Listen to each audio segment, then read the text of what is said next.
Welcome to the Hud Grad Club. I'm Chris Webb, and I'm the Alumni Engagement Career Consultant with the University of Huddersfield's Careers Employability Service. And, full disclosure, I'm also a University of Huddersfield graduate. So I've generally got pretty positive things to say about both the institution and any of our graduates. But don't take my word for it. In this podcast, we'll be meeting different members of the University of Huddersfield's global alumni community, finding out what makes them tick, about their experiences during their time at the university and their career journeys since completing their studies. Join us as we explore the inspiring, innovative and diverse range of individuals that make up the Hud Grad Club. Hello and welcome back to another episode of the Hud Grad Club, our podcast celebrating the University of Huddersfield alumni community. And Benji, a very warm welcome to the podcast. Hello. Hi, Chris. How's it going? You okay? I'm very good. Yeah, I'm very good. Weather not so good as we approach. Yeah, it's took the its autumn, turn for me as well. Yeah, it's took its turn up here as well. It's been really sunny. I've just got back from Malaga, so it was just more of the same for me. But it's just recently took its turn to back to normal weather. Yeah, that's it. Yeah, return to reality. But yeah, great to kind of have you on the podcast. And for maybe anyone who's sort of watching or listening who's not come across you before or the work that you do, can you just tell us a little bit more about who you are, what you studied at the university, and what you're up to now?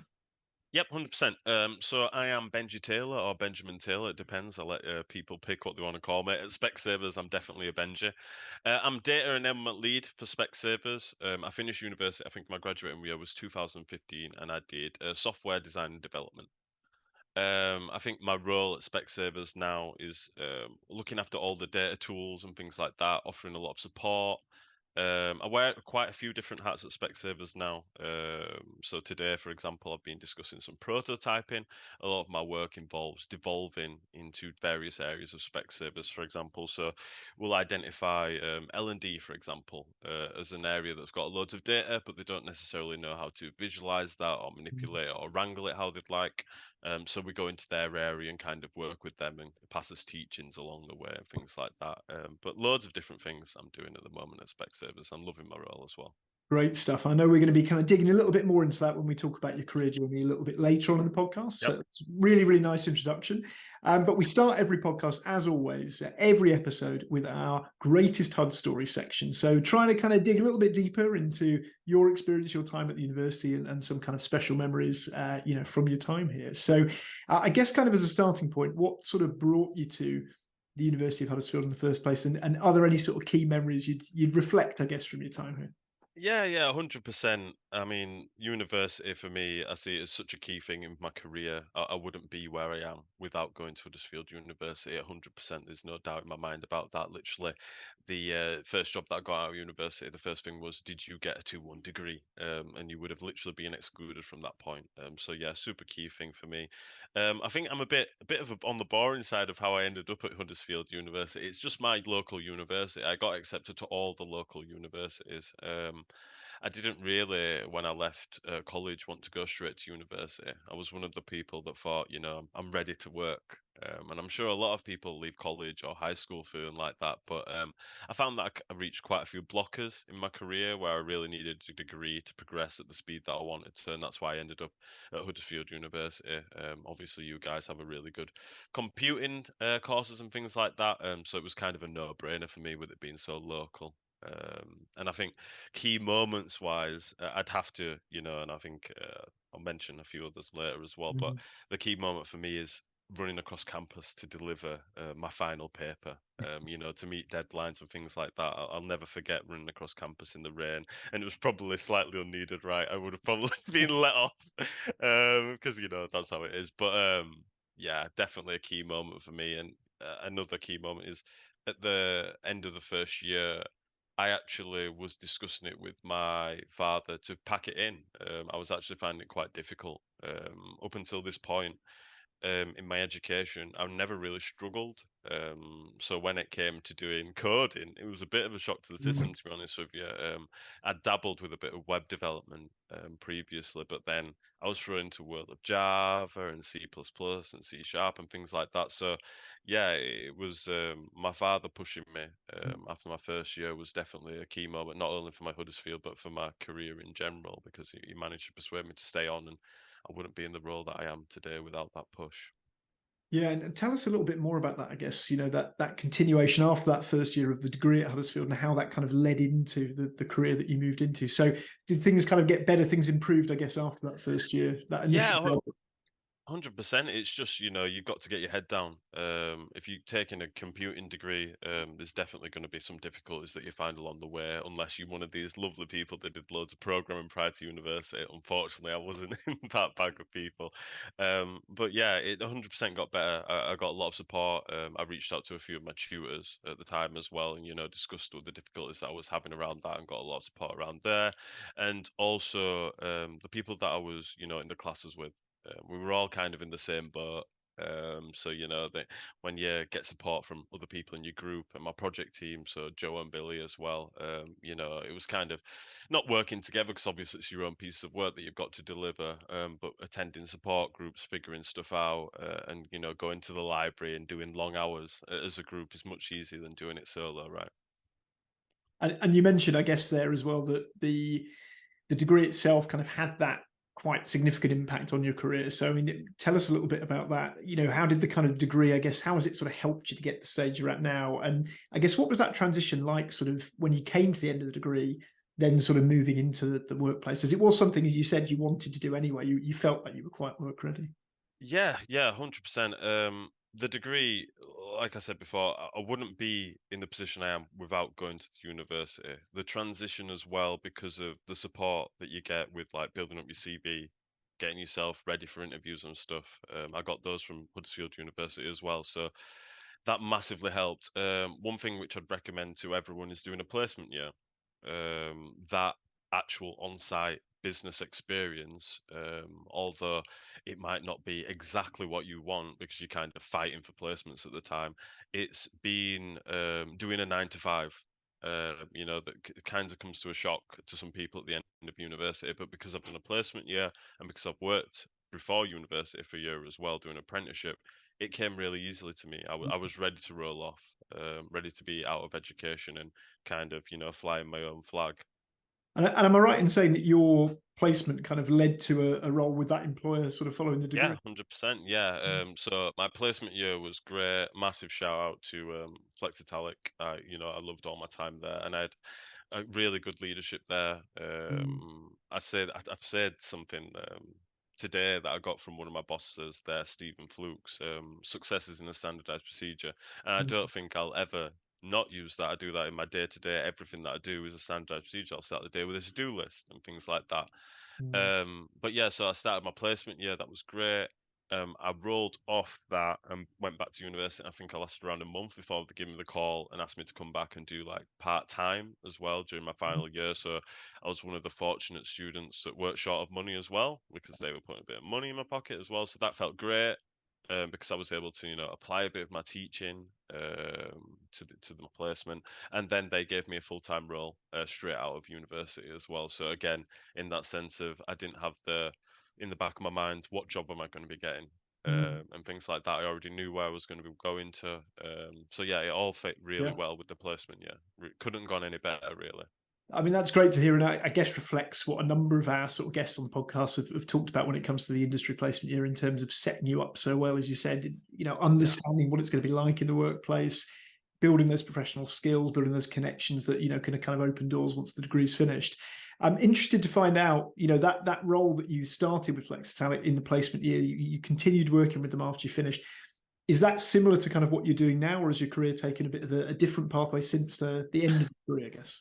Yeah, my career's taken quite a few different turns, and I kind of had to leave Flexitalic, unfortunately, to kind of achieve the things that I wanted out of my career. It wasn't a totally data focused role. So, what I'd do is I'd help with costing and build applications around costing. So, before it was a manual thing, and now they'd have a little app, they'd put some dimensions in and out pop a price. Super useful. But I found that was, not exactly in the right department there, or, I couldn't really get what I wanted from my career. So I kind of had to move on, and that's where I went to Santander. Mm. Tell us a bit about Santander then. So, we're going to come on, I guess, to Specsavers and particularly around the data role that you're in now, and I guess maybe some of the misconceptions around data work in general. But I know you feel kind of Santander, I guess, was quite a turning point or quite a light bulb moment for you sort of within your career. So yeah, tell us a little bit more about what that gave you, I guess, and how it sort of moved you along. Yeah, Santander. I can't speak highly enough about the people that, not only the leadership and the bosses that I had at Santander, but the people that I kind of worked with on my team. I think you'll speak to a lot of developers, and they'll always refer to that first dev team as being, where you really honed in your skills, where you learn, how to be a developer really. Stuart Parkinson in that team at Santander for me was really key. And these people, they don't really know how key they are for you, because they're just this, a developer that's been doing the day to day, but the little teachings here and there super key for me. So yeah, I think my time at Santander, I can't speak highly of it enough. And then I kind of moved between a fair few roles there quite quickly. So I started off as a graduate.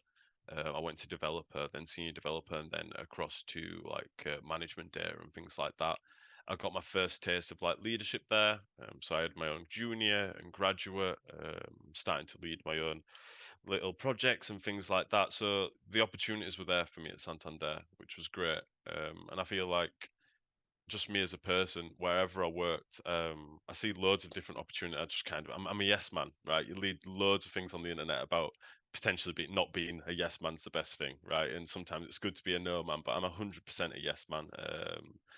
So I'll always take opportunities, and the first of which came very early on in my Santander career, actually, because I was called up before I started and asked if I was interested in getting involved with the data lake. And it involved with traveling to Milton Keynes. And at that point, I don't think I'd ever traveled, to the other end of the country solo. I was just a fresh student. I'd done the odd trip here and there, but it was fairly local. I can remember getting off the train and being met by Pablo, who again, many shout outs already during this session. But yeah, Pablo was amazing for me. He met me, in Milton Keynes, carried my bags for me and things like that. And I think I was twice his height at the time because I'm 6'4". So yeah, Santander's been amazing for me. And getting involved with the data lake has really, kind of steered my career in one way that I didn't really think of at the time. But data lake's such an emerging technology. I've kind of been able to move to other departments and other companies based on my data lake teachings that I got from Pablo all that time ago. Yeah, it's really interesting, as you say, those switch points where suddenly something happens and you start to think, oh, actually, it's kind of taken me in a slightly different direction I didn't expect. I know we're going to come back a little bit later to talk about particularly stuff like the leadership, I guess we'd call them like the transferable skills or soft skills, sometimes described as, that you've Yeah. obviously mentioned so important, in addition to technical skills. But just to kind of come back, I guess, to the data lake side of things and the influence that had on your career, I guess, yeah, tell us about how you've gradually made that evolution, I suppose, from the developer side to the sort of data-based work that you're kind of doing now, and what sort of led to that, really. So I guess what led to it was just the opportunities that were available to me at the time. So Santander, I was going away from being, software making websites to doing more database management. I really enjoyed it because I really enjoy adding value for people quite quickly. A big thing for me is, delivering quite quickly. I like to deliver something every week if possible, for some users. So being able to deliver these little queries, controls around the data and stuff like that fit really nicely in for me. So yeah, moving to the database in Wolves is a very, very easy move, and it fit quite nicely with what I wanted to do with my career as well, because I could help people and support people quite easily. And what does that sort of look like now in terms of the role that you kind of have at Specsavers? You mentioned that there's a few different things that you're involved in, but kind of for maybe people who are unfamiliar with the type of role you do, what does it sort of involve on a day-to-day? Um, so enablement So enable people to use the data at Specsavers, basically the data and the tools. So in a day-to-day basis, well, day-to-day looks very, very different for me at the moment. But yeah, today, for example, we went through a session where users brought their data to the session, or they give it to us prior to the session. And me and my junior, we looked at that and took it before the session, made a dashboard, and then kind of took them through the ideas that we had around that. Later today, after this session, I've got an introduction to Databricks. So I'll be giving that user an introduction to the Databricks platform, taking through what they can do with it, how can they use their data. And then further down the line, I'm kind of also involved with prioritization. So I'll be discussing with the user where their work's going to be prioritized when it's expected to be delivered. So quite a few different things that I'm doing just today, really, and it'll be all different tomorrow. So yeah, what I really like about my role is it's super fresh all the time. Working with all the different departments and people at different levels is really nice as well. I would say that coming from my role as senior consultant, I'm now moving towards more beginners and intermediates, whilst previously I've been working with solely experts. Now I target more beginners and intermediates and help them move towards what they want to be in the data world. And it's really interesting because I think, we talked about this, I know, kind of off the podcast about, I suppose, kind of the misconceptions around data work. People perhaps have an image in their minds of kind of what people working with data do, maybe kind of a stereotype around data inputting, maybe a stereotype around just looking at loads and loads of pages of numbers, and they're not really being like necessarily always a real world application. But I guess from your experience, would you say it's a stereotype worth challenging? In terms of 100%. 100% massively part of my job is challenging that stereotype at Specsavers. The amount of times that I say this with off the back of it is there's no silly questions.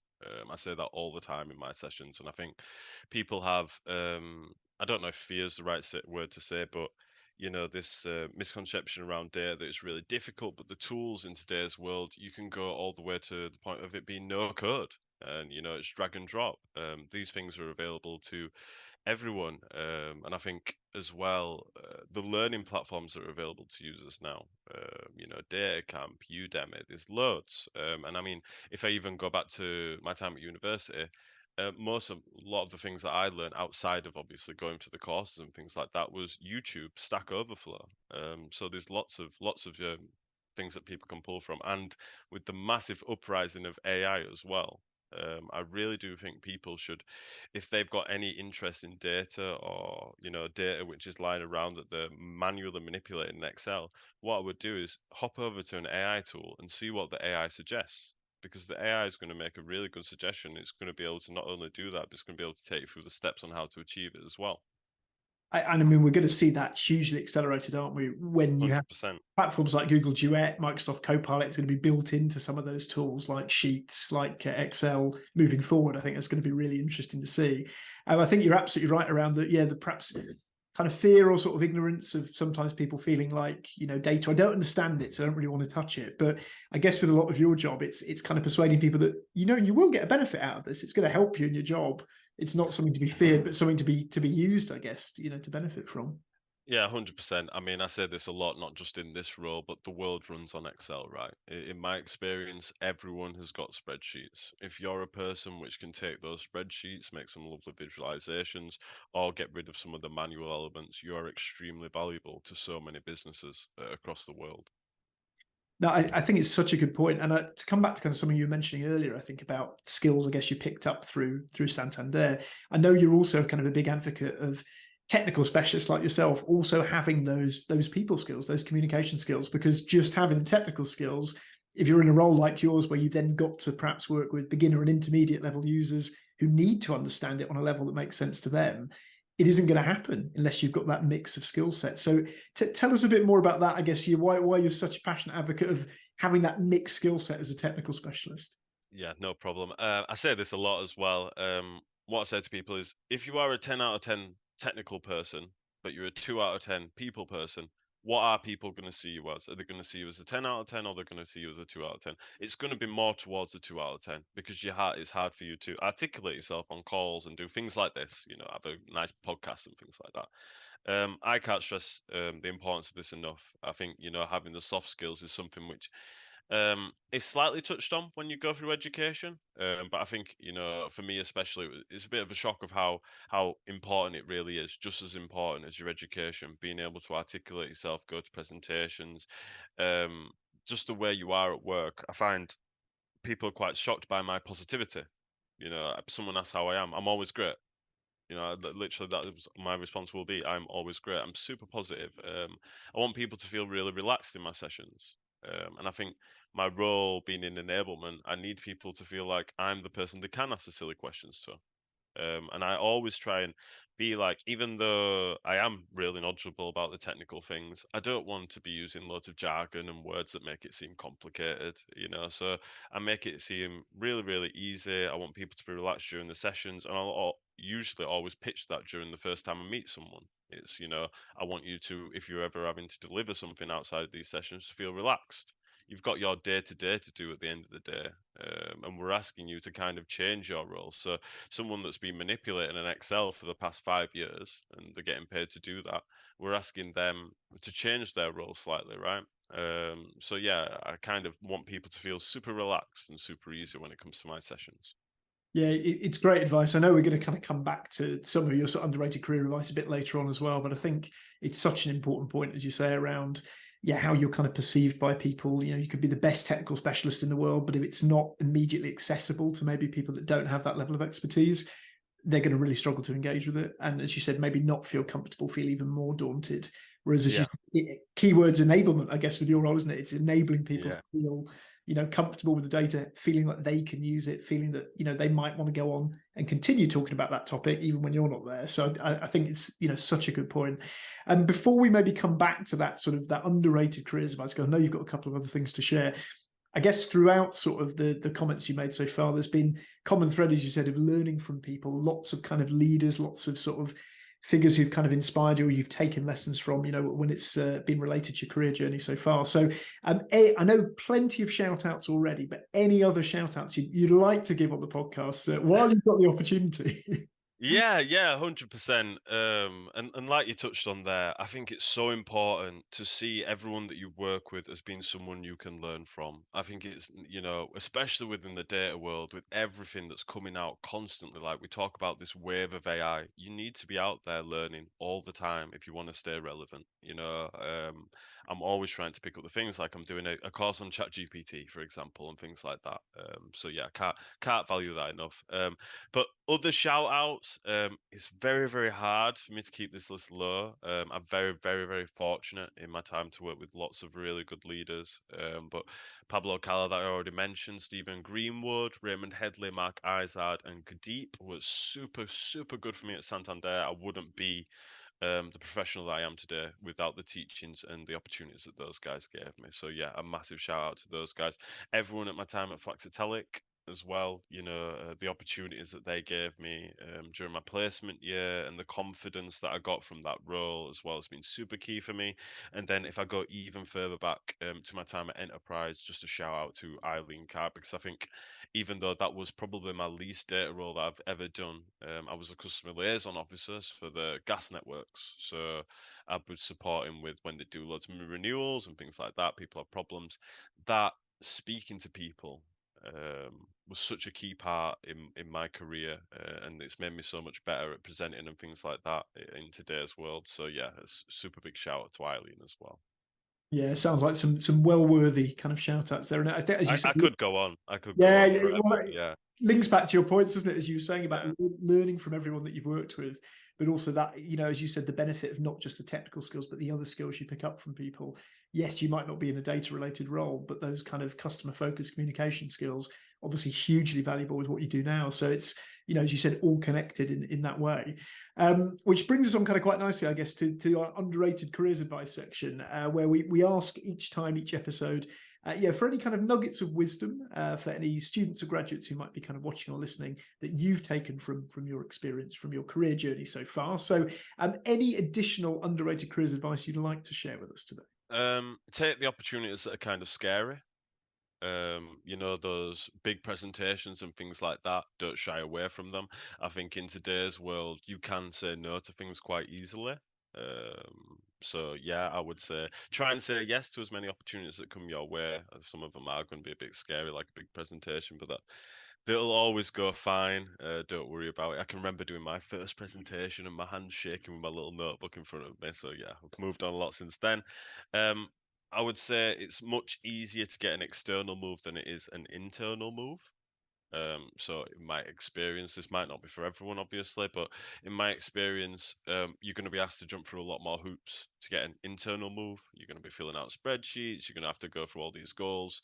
When an external move, if you're happy to move externally, obviously, like right now, I'm really happy, so I wouldn't be moving. But if you are considering a move, there's going to be a lot less hoops to jump through. You're going to have to do a few interviews, and then also going to be starting in a fresh role, which is a totally, allows you to kind of blank canvas, right? You can try and recreate yourself in a new role, which is great. And I think if you move internally as well, you kind of always keep a few tasks from your previous role. So your 10th internal move might be great, but someone from role 2 is always going to see you as that SME on this application and always going to come calling and things like that, which isn't bad or anything. I just think, your external move is always going to be a lot easier in the long run than the internal move, in my opinion and experience.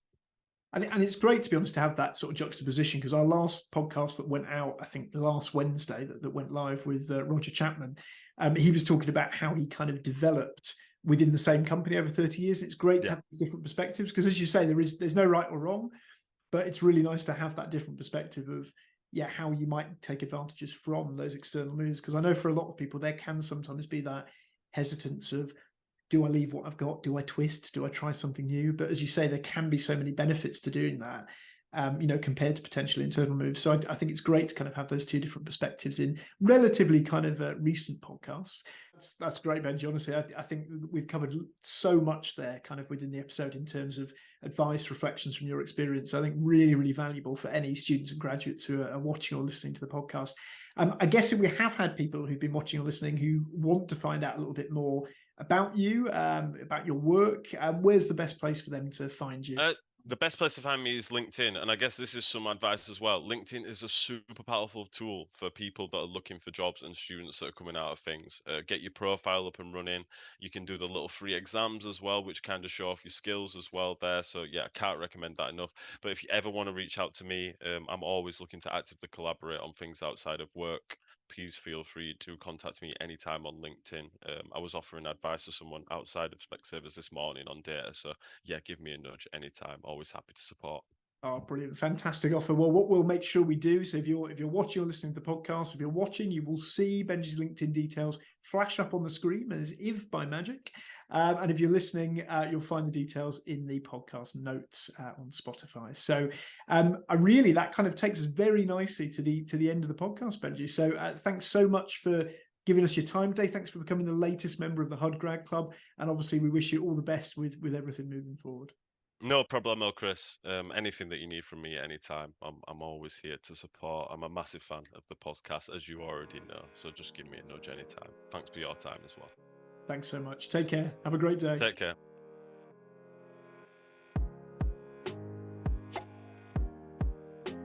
Enjoyed the podcast? Then go to the University of Huddersfield YouTube channel for all of our future episodes. Subscribe, like, and don't forget to hit the bell button for notifications. If you'd like to be involved in the Hud Grad Club podcast moving forward, please get in touch with us on alumni@hud.ac.uk.